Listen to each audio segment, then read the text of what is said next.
नमस्कार, आप देख रहे हैं एग्जाम टू। टेक्नीशियन को लेकर बहुत सारा कंफ्यूजन है, बहुत कंफ्यूजन उसमें है। इस बार टेक्नीशियन ग्रेड 1 यानी कि ग्रेड 1 और ग्रेड 3 की भर्ती दी गई है और इसमें भी बहुत सारे ऐसे सब्जेक्ट हैं जिनको शामिल किया गया है कि इस बार वह एग्जाम दे देंगे। सबसे ज्यादा कंफ्यूजन यह है कि कौन कौन आवेदन कर सकते हैं।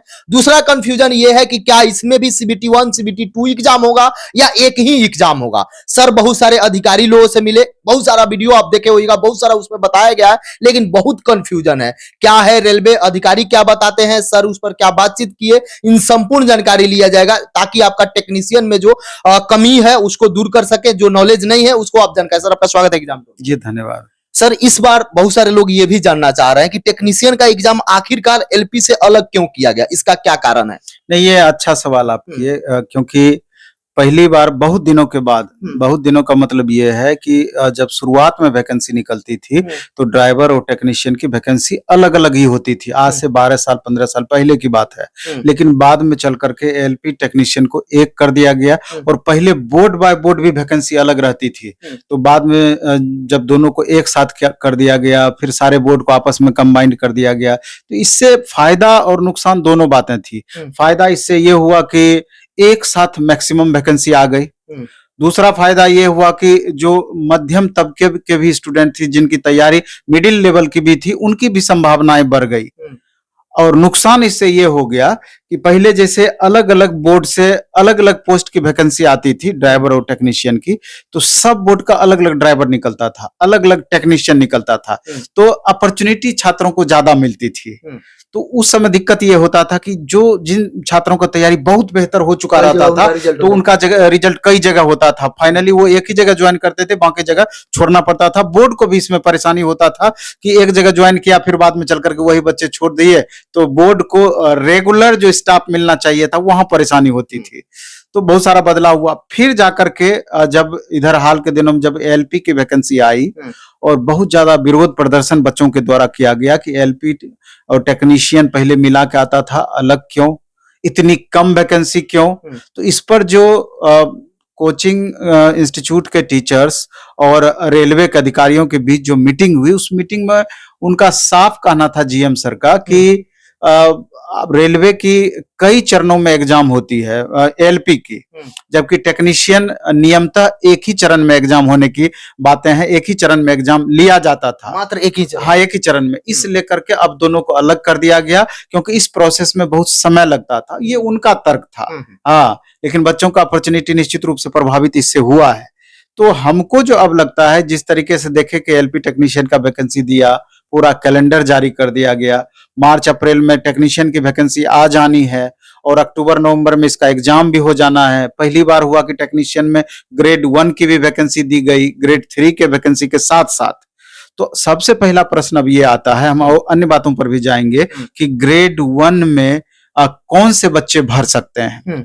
तो मैक्सिमम बच्चे तो वीडियो देख लिए होंगे, उनकी जानकारी में भी होगी, लेकिन फिर भी हम रिपीट कर देना चाहते हैं। जिनका BSc फिजिक्स है, इलेक्ट्रॉनिक्स है, इंस्ट्रूमेंट है, और भी इसमें आप देखेंगे कि पहली बार कंप्यूटर साइंस और IT वाले को भी मौका दिया गया है इसमें। इसके अलावा देखेंगे कि जैसे BSc फिजिक्स का बेसिक स्ट्रीम जो है, इलेक्ट्रॉनिक्स है, कंप्यूटर साइंस है, इस सबको भी मौका दिया गया। और सबसे बड़ी बात है कि डिप्लोमा और बीटेक वाले के अन्य स्ट्रीम वालों को भी इसमें मौका दिया गया है। और सबसे बड़ी बात है कि इसका जो पे स्केल है 29,200 का है, जबकि टेक्नीशियन ग्रेड 1 का और टेक्नीशियन ग्रेड 3 का 19,200 का पे स्केल है। तो इतना भारी अंतर है। लगभग 55,000 रुपये से पेमेंट टेक्नीशियन ग्रेड 1 का स्टार्ट ही होता है। हाँ, ये ITI वाले बच्चे इसमें डायरेक्ट नहीं भर सकते हैं। जबकि ग्रेड 3 की अगर हम बात करें तो कंप्लीट उसमें PCM वाले बच्चे भी भरेंगे और ITI वाले बच्चे भी उसमें भरेंगे, दोनों जगह पर। और दोनों के लिए बच्चों को अलग अलग फॉर्म डालना होगा। दोनों पोस्ट के लिए, ग्रेड 1 के लिए अलग फॉर्म डालना होगा और ग्रेड 3 के लिए अलग अलग फॉर्म डालना होगा। और एक ही बोर्ड को सेलेक्ट करते हैं तब भी उनको अलग अलग फॉर्म डालना होगा, नहीं तो अदर बोर्ड में तो आपको अलग डालना ही डालना है। अलग एग्जाम भी, हाँ, अलग अलग एग्जाम भी इसका होना है। अब सबसे बड़ी बात इसमें ये आती है, जिसको समझना है कि एक एग्जाम होगा कि 2 एग्जाम होगा। सबसे बड़ा कंफ्यूजन यही है। कंफ्यूजन। तो जिस तरीके से अभी नोटिफिकेशन का समरी दिया गया है, इसका डिटेल नोटिफिकेशन अब आ जाएगा। तो उसमें स्पष्ट कहीं भी इसके सेकेंड एग्जाम CBT2 की चर्चा नहीं की गई है, कहीं पर भी नहीं। इसका साफ मतलब होता है, और जिस तरीके से रेलवे अधिकारियों ने भी जो अपनी बात वो लोग रख रहे थे, तो इससे साफ जाहिर होता है कि एक ही एग्जाम होने की 99% संभावना है। और उसमें भी आप देखेंगे कि बहुत टीचर का अलग अलग मत है। तो बहुत टीचर बोलेंगे कि डायरेक्ट CBT2 होगा, और कोई टीचर बोलेंगे कि नहीं, उसका अलग तरीके से एग्जाम। हाँ, तो मेरा इसमें अपना मानना है कि CBT2 का मतलब ये होता है कि मैथ, रीजनिंग के साथ बेसिक साइंस, इंजीनियरिंग, ड्राइंग, यही 3 पेपर मिला करके टोटल 100 क्वेश्चन इसमें आ जाता है। लेकिन क्या लगता है कि मैथ, रीजनिंग, साइंस को छोड़ दिया जाएगा, 10 क्वेश्चन का जो GS सेक्शन है वो छोड़ दिया जाएगा? तो मेरा अपना मानना है कि डायरेक्ट CBT2 ना हो करके एग्जाम जो होगा, एक सिटिंग में 75 क्वेश्चन, मैथ, रीजनिंग, साइंस, इसके अलावा 10 मार्क्स का जो GS का सेक्शन है वो चला जाएगा यहाँ पर, और दूसरे सिटिंग में ट्रेड का 75 क्वेश्चन पूछा जाएगा। मेरा अपना मानना ये है, इसी तरह का मैक्सिमम संभावना है। ये तो जब नोटिफिकेशन आ जाएगा तो जो भी बातें हो रही है ये 100% क्लियर हो जाएगी कि डायरेक्ट CBT2 वाला सेक्शन रहेगा या कि 75 क्वेश्चन प्लस 75 क्वेश्चन, इस तरह का। जबकि आप देखेंगे कि ट्रेड जो होता है वो क्वालिफाइंग नेचर का होता है, मेरिट इस सेक्शन से बनता है। तो अभी थोड़ा सा इस मामले में कंट्राडिक्शन है, क्योंकि रेलवे के अधिकारी से भी जब बात होती है तो पूरी स्पष्टता उनकी बातों में नहीं रहती है, इस लेकर के कंफ्यूजन की स्थिति थोड़ी सी बनी हुई रहती है। तो इस पर अभी ज्यादा डिबेट वाला बात भी नहीं है। निश्चित रूप से जो स्टूडेंट टेक्नीशियन का फॉर्म भरेंगे वो सारे बच्चे ALP का भी फॉर्म भर रहे होंगे या भरे होंगे। तो निश्चित रूप से अगर LP का आप तैयारी कर रहे हैं तो टेक्नीशियन के लिए बिल्कुल भी अलग से तैयारी करने की जरूरत नहीं है, और अभी एग्जाम में समय भी है। और मेरा तो मानना ये भी है कि जो ये अभी लगातार हल्ला हो रहा है कि ग्रुप D से ITI हटा दिया है, ITI हटा दिया है, ITI हटा दिया है, तो कहीं भी इस बात की क्लियरिटी नहीं है कि ITI को हटाया गया है। 99% है कि ITI पहले जो लागू कर दिया गया था नोटिस निकाल करके, वही नोटिस अब भी कायम है।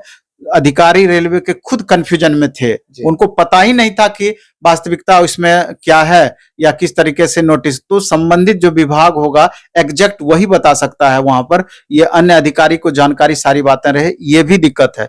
इस लेकर के ग्रुप D में ITI है और ITI रहेगा, अभी हटाया नहीं गया है। भविष्य में अगर कुछ उल्टा पुल्टा होने का रहेगा तो ये आगे देखा जाएगा। तो अब इस बात का सारांश ये निकलता है कि जो भी स्टूडेंट ALP की तैयारी करते हैं, टेक्नीशियन की तैयारी करते हैं, ग्रुप D की तैयारी करते हैं, तो सिमिलर सिलेबस तीनों जगह फॉलो करना है। एक ही तैयारी में तीनों एग्जाम को आप 100% मेंटेन रख करके चल सकते हैं, कहीं कोई प्रॉब्लम नहीं है, और उसी हिसाब से चलना भी चाहिए। दूसरी सबसे बड़ी बात है कि जिस तरीके से आप देखेंगे कि ALP में मात्र 19,26,000 ही फॉर्म गिरा, जबकि ड्राइवर टेक्नीशियन मिला करके करीब 45 से 48 लाख फॉर्म 2018 में गिरा था। इस बार संभावित था कि 70 लाख प्लस बच्चे फॉर्म भर सकते हैं। तो वैकेंसी इतनी कम रही, जिसके वजह से इतने कम बच्चे फॉर्म डाले हैं। टेक्नीशियन में निश्चित रूप से थोड़ा सा नहीं, संख्या इसलिए भी बहुत ज्यादा प्रभावित नहीं होगा। अब जो टेक्नीशियन ग्रेड 1 कर दिया गया है उसको लेकर के संख्या बढ़ जाएगी। सिर्फ टेक्नीशियन ग्रेड 3 जहां तक सवाल है, उसमें तो बीटेक या डिप्लोमा वाले भरते नहीं है, PCM वाले बच्चे जरूर उसमें आते हैं, ITI वाले बच्चे रहते हैं, तो वहां पर विशेष फर्क नहीं पड़ना है। और इसी फर्क से बच्चे डर भी रहे थे। तो इसलिए करके समझिए कि जितने फॉर्म स्टूडेंट भर रहे थे तो आधा से कम संख्या में ही फॉर्म इसमें गिरेगा, टेक्नीशियन में भी बनिस्पत पिछली बार का। इसलिए कि जो भी बच्चे तैयारी कर रहे हैं अच्छे से तैयारी करें, मन लगा के तैयारी करें, ये सोच करके तैयारी करें कि एक सीट से मतलब है और एक सीट पर हम रिजल्ट ले करके चलेंगे। क्योंकि ये भी बात समझना होगा कि कोई भी कंपटीशन हो, कोई भी एग्जाम वैकेंसी निकलती हो, 30% ही मेन कंपटीटर होते हैं, जो कि कोई पटना में रहकर तैयारी कर रहे हैं, कोई अपने होम डिस्ट्रिक्ट में रहकर तैयारी कर रहे होंगे, कोई दिल्ली, बम्बई, ढाका, जहां पर भी मौका मिलता होगा। बहुत सारे बच्चे घर पर भी सीरियसली तैयारी कर रहे होंगे। लेकिन ऐसे बच्चों की संख्या 30%, 70% वैसे स्टूडेंट होते हैं कि मेरे पास क्वालिफिकेशन है, इतनी संख्या में फॉर्म निकली है, चलो फॉर्म भर देते हैं, हो सकता है बजरंगबली सवार हो जाए, जबकि ऐसा होता नहीं है। तो इसलिए करके छात्रों से हम ये कहना चाहते हैं, घबराना नहीं है और आप loco pilot, technician, group D की तैयारी कीजिए। साथ में नॉन टेक जो वैकेंसी एनटीपीसी की आएगी उसका भी आपको तैयारी करना है, साथ में एग्जाम देना है। और जिस तरीके से अगर जैसे बिहार से अगर आप बिलोंग करते हैं तो बिहार एसएससी की वैकेंसी अच्छी खासी संख्या में 12,000 प्लस पोस्ट है। इसके अलावे भी अन्य जो वैकेंसी आते रहती है सब पर नजर गड़ा करके रखना है। अभी आप बिहार में देखेंगे कि एक बेल्ट्रॉन से वैकेंसी निकली हुई है, बेल्ट्रॉन से, और बेल्ट्रॉन में ठीक ठाक पोस्ट है, अच्छा पोस्ट है, 20,000 के करीब पोस्ट है। तो जो छात्र चाहें, और वो भी 60 साल तक वो नौकरी में जाना है, और उसमें हिंदी अथवा इंग्लिश टाइपिंग खोजता है।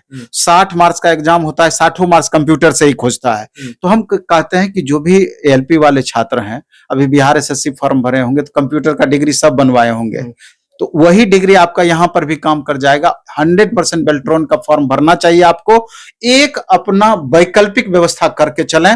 प्रायोरिटी आप जरूर रखें रेलवे, लेकिन वैकल्पिक व्यवस्था अपना लेकर के चलें, क्योंकि समय ऐसा आ गया है कि पूरी तरीके से गवर्नमेंट वैकेंसी के आशा में रहिएगा या सेलेक्टिव पोस्ट के आशा में रहिएगा, हो सकता है कि आपको निराशा हाथ लगे।